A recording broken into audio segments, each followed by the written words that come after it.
تمہاری انگلیوں کی ہر حرکت پر اللہ کی نظر ہے. جب تم اٹھائے جاؤ گے تو ان تمام چیزوں کے ساتھ اٹھائے جاؤ گے. عزیزان گرامی، میں تو چند مثالیں پیش کرنا چاہ رہا تھا کہ جنہوں نے اپنا مقصد زندگی سمجھا.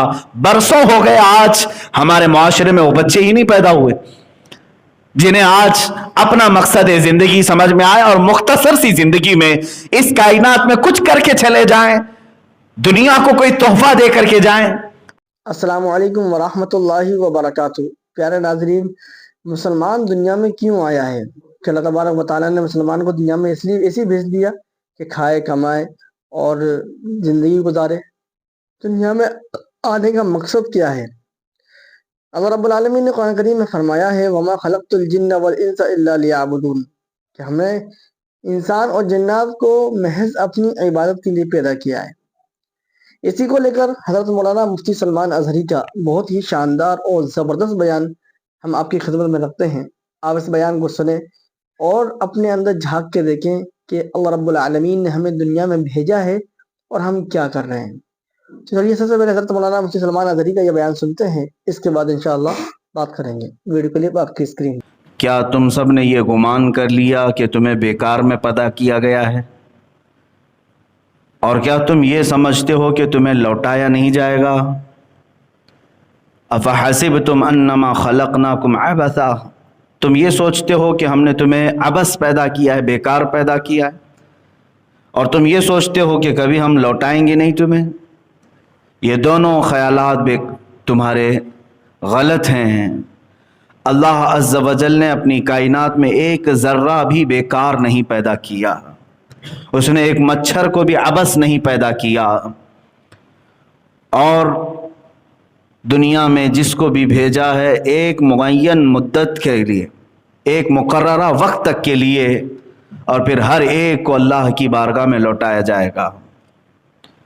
اسی لیے جب کسی کا انتقال ہوتا ہے تو ہماری زبانوں سے بے اختیار نکلتا ہے انا للہ و انا الیہ راجعون، جس کا مطلب ہوتا ہے کہ ہم اللہ ہی کے لیے ہیں اور اللہ ہی کی طرف لوٹنے والے ہیں.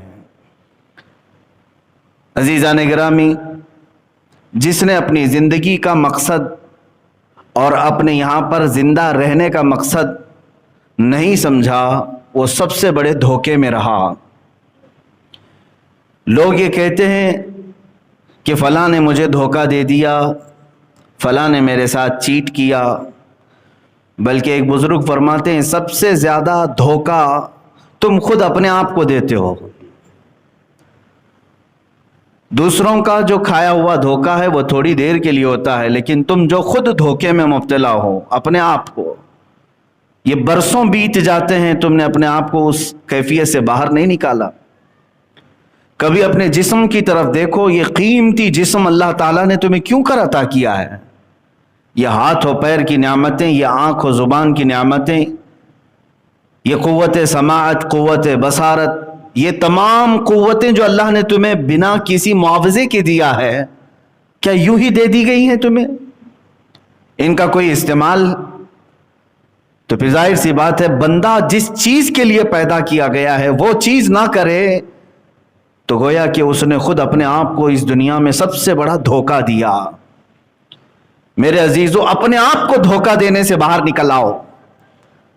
میں آج یہ کہنا چاہوں گا ان نوجوانوں سے جو اپنی زندگی کا مقصد نہیں سمجھ سکے، کسی دن آ کر پوچھ لیتے کہ ہماری تخلیق کا کیا مقصد ہے، ہمیں کیوں بنایا گیا ہے، اس دنیا میں مجھے کیوں بھیجا گیا ہے، میں یہاں کیوں زندہ ہوں.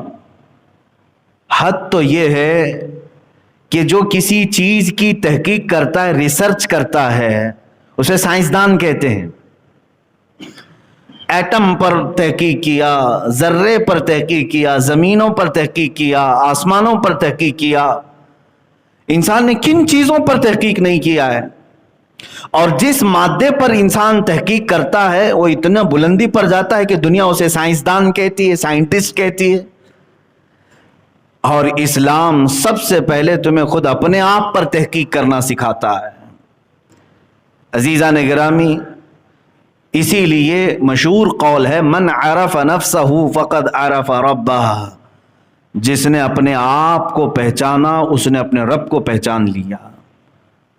खुद अपने मुताल्लिक सबसे पहले मालूमात हासिल कर ले कि मेरा बचपना क्यों है, मेरी जवानी क्यों है, मुझे अगर बुढ़ापा दिया गया तो क्यों है, मेरी सांसों का क्या हिसाब किताब है, मैं इस दुनिया में सारी सहूलतें खा पी करके इस्तेमाल करके क्यों रह रहा हूँ। कोई तो मकसद होगा। मिसाल के तौर पर आपको अचानक किसी ने 5 स्टार होटल में बुलाया, वहां पर तरह तरह के खाने लगे हुए थे, बेहतरीन रूम हैं, आप गए और वहां के खाने भी इस्तेमाल करते रहे, वहां के रूम्स भी इस्तेमाल किए, वहां का पानी इस्तेमाल किया, जो जो सहूलियात थी वहां पर सब आपने इस्तेमाल किया। लेकिन क्या यह आपका फर्ज नहीं बनता कि आपको दावत किस काम के लिए दी गई थी? वहां पे उस 5 स्टार होटल में कोई पार्टी थी, किसी की शादी, किसी का वलीमा, किसी का अकीका, क्या था? क्यों बुलाया गया था आपको? क्यों बुलाया गया? एक बड़े फंक्शन हॉल में आपको क्यों बुलाया जाता है? आपको तो ये मालूम ही होता है मुझे फलां की शादी में बुलाया गया, वलीमे में बुलाया गया, अकीके में बुलाया गया, मंगनी में बुलाया गया। आपको मालूम होता है क्यों बुलाया गया है। बगैर आपको मालूम हुए आप वहां जा करके मौज मस्ती करते रहे तो आपको पागल कहा जाएगा। इसे पता ही नहीं है यहां हो क्या रहा है, सिर्फ अय्याशी करने के लिए आ गए। अजीज़ा ने गिरामी वक़ार, तुम्हारे इस कायनात में जलवागर होने से पहले अल्लाह ताला ने क्या चीज़ें तुम्हारे लिए नहीं सजाई। ये ज़मीन का मजबूत बिछौना, आसमान का मजबूत छत बगैर पिल्लर का, ये कायनात में सरसराती हुई हवाएं और तुम्हारे लिए मुफ्त सांसें, तुम्हारे लिए पानी की फरावानी, रोशनी का इंतज़ाम, सोने के लिए अलग तुम्हें नींद के गलबे, भूख लगे तो खाने की तमाम चीज़ें, ये सब चीज़ें मुहैया कर दी गई। तो तुम आए क्यों यहां पर? इस कायनात में क्यों आए? क्या मतलब था, क्या मकसद था? इसी मकसद तख्लीक को कुरान कहता है सूरह ज़ारियात की आयत, वमा खलक़तुल जिन्न वल इंस इल्ला लियअबुदून। अल्लाह ताला फरमाता है हमने जिन्नात और इंसानों को सिर्फ मेरी इबादत के लिए बनाया है, अपनी इबादत के लिए बनाया है। समझ में आया कि हमें कायनात में अल्लाह ने अगर भेजा है तो उसकी इबादत के लिए भेजा है। अजीज़ा ने गिरामी, इसी बात को मैंने इससे कबल भी दोहराया था कि इंसान बाकी सारी चीज़ें कर लिया लेकिन जिसका मकसद के लिए वह आया था उसी में वह अधूरा रह गया। यानी इबादत, अल्लाह की रज़ा हासिल करना, ये सब का मकसद था, इसीलिए तुम्हें बनाया गया था। और आज बहुत सारे लोग ये समझते हैं कि ये लाइफ बेकार की चल रही है और उसको इस तरह से गुजार रहे हैं जैसे लगता है कि कोई हल्की फुल्की चीज़ तुम्हारे हाथ में आई है। इतनी कीमती ज़िंदगी अल्लाह ताला ने तुम्हें दी है कि अगर सांस तुम्हारी रुक जाए तो करोड़ों दे करके भी किसी डॉक्टर से सांसें वापस नहीं ला सकते। एक बार तुम्हारी धड़कन रुक जाए तो लाखों करोड़ों अरबों दे करके भी उस धड़कन को वापस नहीं ला सकते। इतनी कीमती लाइफ तुम्हारे हाथों में आज मौजूद है, लेकिन उसका मकसद ना समझ करके अपने आप को अय्याशियों में और बेकार जिंदगी में गुजारना, गोया कि इंसान का खुद अपने आप को धोखा देना है। मुझे बताओ कितने लोगों ने अपने आप को धोखा दिया। ये तो जुर्म है धोखा देना दूसरों को, लेकिन मैं समझता हूं उससे बड़ा जुर्म अपने आप को धोखा देना कि तुम पैदा किस काम के लिए किए गए थे और कर क्या रहे हो आज। मुझे बताओ ऐ बच्चों, जवानों, क्या तुम्हारी रातें इसीलिए बनाई गई हैं कि तुम रात भर बैठकर गेम खेलो? क्या तुम्हारी रातें इसीलिए हैं कि तुम किसी भी नुक्कड़ पर बैठ करके गप्पे लगाओ? क्या तुम्हारी रातें इसीलिए है कि लोगों के ऐब जोई करो? क्या तुम्हारे दिन इसीलिए हैं कि तुम अपने तबीयत और अपनी ख्वाहिशात के लिए डांस बार, कभी क्लब, कभी फलां जगह, नशे के अड्डे, ताश के पत्ते, शराब की बू, ये तमाम चीज़ें ज़िंदगियों में ऐसी लाई गई? क्या आपने कभी ये सोचा कि इसीलिए मैं दुनिया में आया हूँ? नहीं मेरे अजीज़ों, किसी और ने नहीं, तुम्हें इस रास्ते पर तुम्हारे नफ्स ने धोखा दिया है। अपने आप को धोखा दे करके सिराते मुस्तकीम से हटा दिया है। अबस नहीं पैदा किए गए, बेकार नहीं पैदा किए गए। میں تاریخ کی چند مثالیں آپ کے سامنے رکھتا ہوں جنہوں نے دنیا میں ایک ایسی تاریخ رقم کی ہے کہ ان کی زندگی کا ایک لمحہ بھی ضائع نہیں کیا انہوں نے. ایک دن تو دور کی بات، ایک لمحہ ضائع نہیں کرتے تھے. امام بخاری رضی اللہ تعالیٰ عنہ، کون نہیں جانتا اس امام المحدثین کو. قرآن پاک کے بعد سب سے افضل کتاب اس روئے زمین پر وہ بخاری شریف ہے، صحیح بخاری. آپ پڑھنے کے لیے جب بیٹھتے تھے یا احادیث کا مطالعہ کرتے تو رات پوری گزر جاتی. تھوڑی دیر آپ آرام کرتے، اس کے بعد جب مطالعے کے لیے بیٹھتے تو فجر کی اذان ہونے کے قریب آ جاتا اور وہ احادیث پلٹتے رہتے ہیں اور اس میں غور و فکر کرتے رہتے. پہلے ایسا ہوتا کہ صبح صادق جب ہو جائے تو مرغے بانگ دیتے. بانگ دینا سمجھتے ہوں گے، مرغا پکارتا ہے. اب مرغوں کے پالنے کا بھی سسٹم ختم ہو گیا ہے، سب دیسی مرغوں کی جگہ برائلر چکن نے لے لیا ہے. یہ سارے تو جنگلی کہلانے لگ گئے اب، حالانکہ اس کی فضیلت آئی ہے یہ دیسی مرغے کی. اس کو مارنے سے بھی منع کیا گیا، کہا گیا کہ اس کو اذیت نہ دو، اس لیے کہ لوگوں کو صبح کی اذان کے طور پر جگاتا ہے. تو پہلے یہی ہوتا تھا کہ برابر وقت پر صبح صادق پر مرغا بانگ دیتا اور لوگ یہی سمجھتے کہ اب فجر کا وقت ہو چکا ہے. وہ برابر فجر کے وقت پکارتا اور اس مرغے پر لعنت بھیجی گئی ہے جو آدھی رات میں پکارتا ہے. کہا گیا وہ شر ہے، وہ شیطانی ہے. خیر، امام بخاری رحمۃ اللہ تعالی علیہ کچھ لکھ رہے تھے یا پڑھ رہے تھے، مرغے نے بانگ دی. تو جیسے ہی مرغا بانگ دیتا آپ اپنی کتاب بند کر دیتے اور مسجد کی طرف چلے جاتے. نماز کا وقت ہو چکا ہوتا جب آپ فجر کی ادائیگی کے لیے آتے. امام بخاری رحمۃ اللہ تعالی علیہ نے ایک رات مرغے کی آواز سنی، اپنا مطالعہ بند کیا، اپنی کتاب بند کی اور نکل پڑے. مسجد آئے تو پتہ چلا ابھی فجر کا وقت ہونے میں کافی ٹائم باقی ہے. کافی ٹائم کا مطلب آدھا گھنٹہ، آدھا سے پونا گھنٹہ ہوگا. اتنا وقت باقی تھا ابھی طلوع صبح صادق کے لیے. امام بخاری رحمۃ اللہ تعالی علیہ کو جلال آ گیا. حالانکہ اگر کوئی وقت سے پہلے مسجد میں آ جائے تو ثواب ہی ہے، کیا خرابی ہے. امام بخاری رحمۃ اللہ تعالی علیہ اس قدر جلال میں آئے کہ آ کر کے آپ نے ایک جملہ کہا کہ اللہ اس مرغے کو قتل کر دے. قاتل اللہ ھذا الدیک، اللہ اس مرغے کو قتل کر دے جس نے میرے مطالعے کے وقت کو برباد کیا. جو میری پڑھائی کا وقت تھا اس نے اس میں سے، اس کی آواز کی وجہ سے میں اٹھ گیا، میرا اتنا وقت اس نے خراب کیا.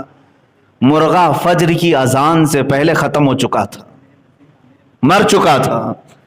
آپ کی والدہ ماجدہ امام بخاری رحمۃ اللہ تعالی علیہ کی والدہ ماجدہ نے آپ کو نصیحت فرمائی اور ارشاد فرمایا کہ بیٹا اس کے بعد کبھی کسی کے لیے اس طرح کا جملہ نہ کہنا، اس لیے کہ اللہ تمہاری زبان میں اثر رکھا ہے. بتانا مقصود یہ ہے میرے عزیزو کہ ان کا کتنا وقت گیا ہوگا، آدھا سے پونا گھنٹہ، جس کے لیے وہ اتنے جلال میں آئے کہ اس مرغے کو پھر کبھی دوبارہ پسند نہیں فرمایا اور وہ ختم بھی ہو گیا. یہاں تو پوری کی پوری راتیں ضائع ہو گئیں، برس کے برس ضائع کیے، مہینوں ضائع کیے اور کبھی اف تک نہیں. میرے عزیزو تمہارے پاس جو وقت ہے یہ بہت ہی قیمتی وقت ہے اللہ کو منانے کے لیے اور اس کو راضی کرنے کے لیے.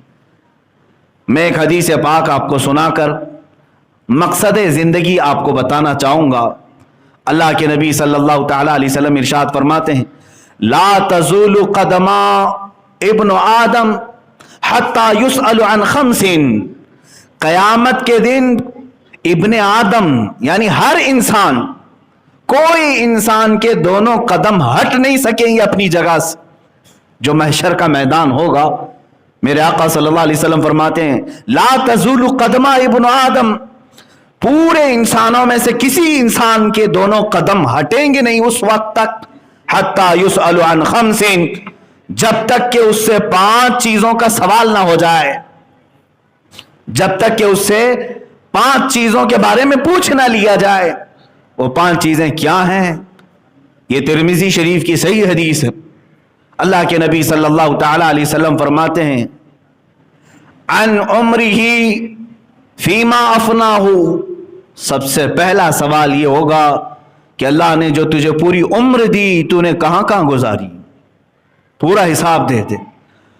वअन शबाबिही फीमा अबलाहु, दूसरा सवाल, हालांकि उम्र में ये सारी चीजें आ गई थी, लेकिन फिर खास एक सवाल ये करेगा रब ताला, फी अन शबाबिही, तेरी जवानी के बारे में पूछा जाएगा। हर एक की जवानी के मुतालिक पूछा जाएगा कि तूने ये कहां कहां गुजारी।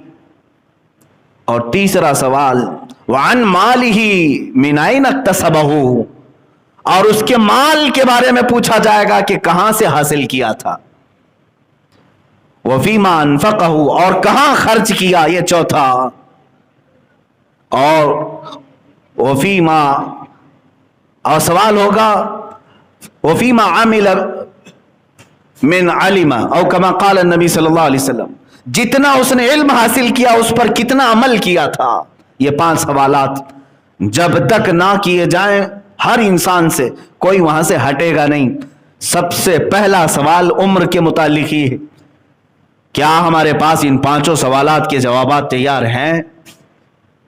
नौजवानों, तुम बताओ कि जवानी के मुतालिक जब सवाल होगा तो बुजुर्गान दीन जो इसकी तशरीह फरमाते हैं, दूसरे सवाल पर इंसानियत अटक कर रह जाएगी, यहां तक कि ये दूसरा सवाल है ना, वान शबाबिही फीमा अबलाउ, और जवानी के मुतालिक पूछा जाएगा कि कहां कहां गुजारा, बता दे।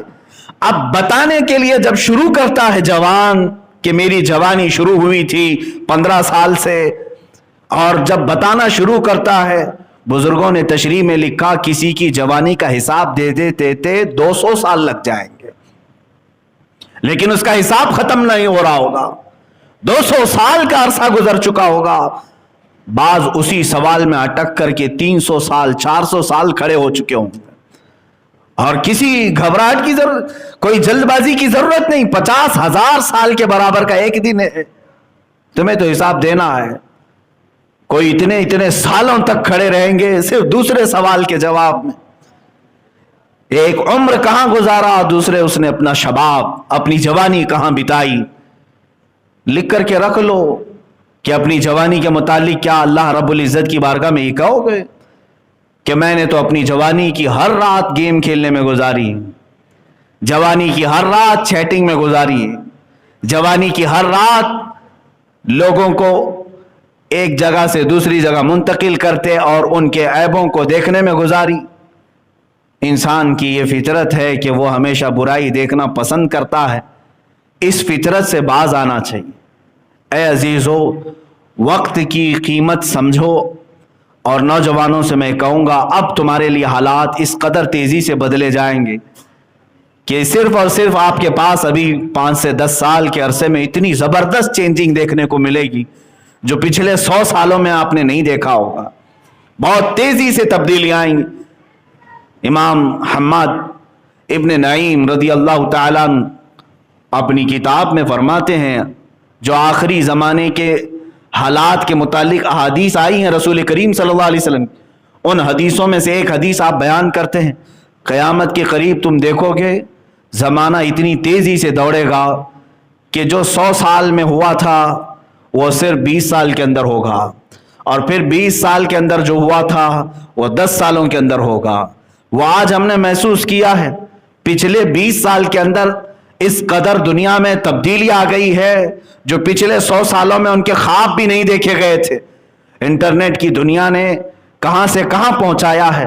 अब अगले जो 10 साल होंगे ये पिछले 20 सालों से भी ज्यादा तेज होंगे। हम अभी से सुन रहे हैं कि 5G का आना मुतवक्को है, और उसके बाद दुनिया में जबरदस्त तब्दीलियां आएंगी। हो सकता है कि तुम्हारी नेचुरल कुदरती चीजों पर बहुत बड़ा इफेक्ट हो, बहुत बड़ा असर हो। तुम्हारे खान पान में तब्दीली आ जाएगी, रहन सहन में तब्दीलियां आ जाएंगी। बहुत सारी चीजें ऐसी आज प्लानिंग हो रही हैं कि माइंड कंट्रोलिंग के मुतालिक लोग प्लान बना रहे हैं। ये माइंड कंट्रोलिंग क्या है किसी के जहन और दिमाग को ऐसा अपने काबू में रखना कि मैं उठ कहूं तो उठे, बैठ कहूं तो बैठे, चल कहूं तो चले, यह ऑर्डर देने वाले जो सिस्टम है, माइंड कंट्रोलिंग कहते हैं, इस पर पूरी दुनिया आज, पूरी दुनिया नहीं, यहूदी लॉबी सबसे ज्यादा इसमें मसरूफ अमल है। चंद दिनों पहले अभी एक यहूदी आलिम ने बाज़ाब्ता वीडियो कॉन्फ्रेंसिंग, वीडियो करवा करके ऐलान किया है कि हमारे अगले 5 सालों में प्लान क्या है, हम पूरी दुनिया को क्या करने जा रहे हैं। अगरचे उसका ऐलान हो, हम तो जानते हैं अल्लाह जो चाहता है वही होता है मेरे अजीजों, लेकिन दुनिया को डिस्ट्रॉय करने के लिए लोग और पूरी इंसानियत के कातिल ये यहूदी लॉबी जो प्लान बना रहे हैं, क्या हम उसके मुतालिक तैयार हैं? यहां तो जवानों को देख करके अफसोस होता है, बहुत अफसोस होता है। अल्लाह तबारक व तआला ने तुम्हें फजूल नहीं पैदा किया, अबस नहीं पैदा किया। आज हमारी जवानी को देखकर कोई मदद के लिए भी पुकारना नहीं चाहता हमें। ये खुद अपने आप को धोखा दिया हुआ आदमी है, दूसरों की क्या मदद कर सकेगा। मुझे भी चंद दिनों पहले एक बात पढ़ने को मिली, कश्मीर की खवातीन बिलखती हैं, आज रोती हैं, बहुत सारी उनकी परेशानियां हैं। लेकिन एक जमाना था जब इसी सिंध के इलाके से चंद औरतों ने अरब के नौजवानों को पुकारा था। राजा दाबेर सिंह, ये मैं 90 हिजरी की बात कर रहा हूं, आज से 1300 साल पहले तकरीबन राजा दाबेर सिंह की हुकूमत थी। जब कुछ हज पर जाने वाली खवातीन श्रीलंका से निकली, बीच रास्ते में गुंडों ने उन्हें अगवा कर लिया और उनकी इज्जतों से खेलने लगे, तो उन औरतों ने जो हज के लिए निकली थी आवाज दी कि कोई अरब का काफिला हो तो हमारी आवाज खलीफा वक्त तक पहुंचा दे। तो उस वक्त जो ताजिर आए थे, उन ताजिरों ने ये बात सुनी कि कुछ मुसलमान औरतें इस तरह अगवा की जा चुकी हैं, गिरफ्तार हैं। तो वो बात जा करके उस जमाने के हज्जाज बिन यूसुफ गवर्नर के सामने बयान की गई। वो खुद एक जालिम था, लेकिन दरबार में एक नौजवान गुजर रहा था जो उसका भतीजा भी, मोहम्मद बिन कासिम, रुक गया, पूछा कि कहां से खबर लाए हो? कहा सिंध से। ये हिंद और सिंध 2 खित्ते थे हमारे, जो आज कट करके कुछ पाकिस्तान में चला गया, कुछ हिंदुस्तान में। सिंध से हम ये खबर ले आए हैं, वहां कुछ औरतों के साथ जुल्म बर्बरियत का खेल खेला जा रहा है। तो मोहम्मद बिन कासिम ने अरब की उस सरजमीन से आवाज लगाई थी, लब्बैक या उख्ता, ऐ मेरी बहन मैं हाजिर हो रहा हूं, मैं आ रहा हूं। उस वक्त मोहम्मद बिन कासिम ने वक्त के गवर्नर से इजाजत ली और 10,000 नौजवानों का लश्कर लेकर वो सिंध पर हमलावर हुआ। ये सबसे पहला लश्कर था जो हिंदुस्तान में दाखिल हुआ और राजा दाबेर सिंह के साथ मुज़ाकरात हुए, बातचीत हुई। जब हल ना हो सका, वो औरतों को आजाद करने पर आमादा नहीं हुए, तो सिर्फ और सिर्फ इज्जत औरतों की महफूज रखने की खातिर इन नौजवानों ने उनके साथ ऐसा हमला किया कि ये पूरे के पूरे फौज तितर बितर हो गई और गुंडे पकड़े गए, हत्ता कि राजा दाबेर सिंह भी गिरफ्तार हुआ। उन खवातीन को आजाद कराया गया। पहली मर्तबा मोहम्मद बिन कासिम ने परचम इस्लाम हिंद में लहराया। यह वो जमाना था जब हिंदुस्तान में अलल ऐलान किसी ने परचम नहीं लहराया, पहला लश्कर। लेकिन मुझे यह बात इसलिए बतानी पड़ रही है कि जो मोहम्मद बिन कासिम अरब से चल करके चंद खवातीन की इज्जत बचाने के लिए आया था, वो कोई 40 साल 50 साल तजुर्बाकार सिपह सालार नहीं था, वो जर्नल और कमांडर नहीं था, बल्कि सिर्फ और सिर्फ 19 साल का जवान था। सिर्फ 19 साल का जवान था, 10,000 के लश्कर को लेकर आया और खवातीन की इज्जत बचाने के लिए। 19 साल के जवान तो आज औरतों पर झपटा मारने के प्लान बना रहे हैं, इज्जतों पर डाका डालने की सोच रहे हैं। 19 साल की जवानी लोग ये सोचते हैं सिर्फ हमें चैटिंग के लिए, औरतों को फ्रेंड रिक्वेस्ट भेजने के लिए, उनसे हमारे रात के मुकालमे के लिए। मुआज़ अल्लाह रब्बिल आलमीन। याद रखो तुम्हारा जो ये शबाब, तुम्हारी ये जवानी जिन लम्हों में गुजर रही है, तुम क्या सोचते हो घर के पर्दे बंद करके मैं चैटिंग करता हूं? तुम्हारा अकीदा क्या है? कुरान कहता है यअलमु खाइनतल अयुनि वमा तुख्फी सुदूर, तुम्हारी आंखें जो खयानत कर रही वो भी देख रहा है, और तुम्हारे दिलों में जो हालात गुजर रहे हैं उसको भी वो देख रहा है। तुम्हारी उंगलियों की हर हरकत पर अल्लाह की नजर है। जब तुम उठाए जाओगे तो इन तमाम चीजों के साथ उठाए जाओगे।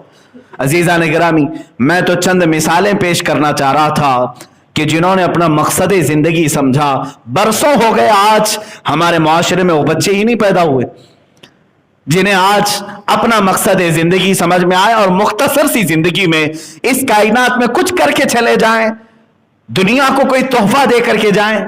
आपको मालूम है आज दुनिया जिन जदीद चीजों का लाभ उठा रही है, ये जितनी टेक्नोलॉजी है, मैं चैलेंज करता हूं इनकी जड़ तक जाओगे तो ये सारी टेक्नोलॉजी जो हदिया किया गया है पूरी दुनिया को, आज इसमें सबसे बड़ा किरदार मुसलमान उलमाए कामिलीन का है।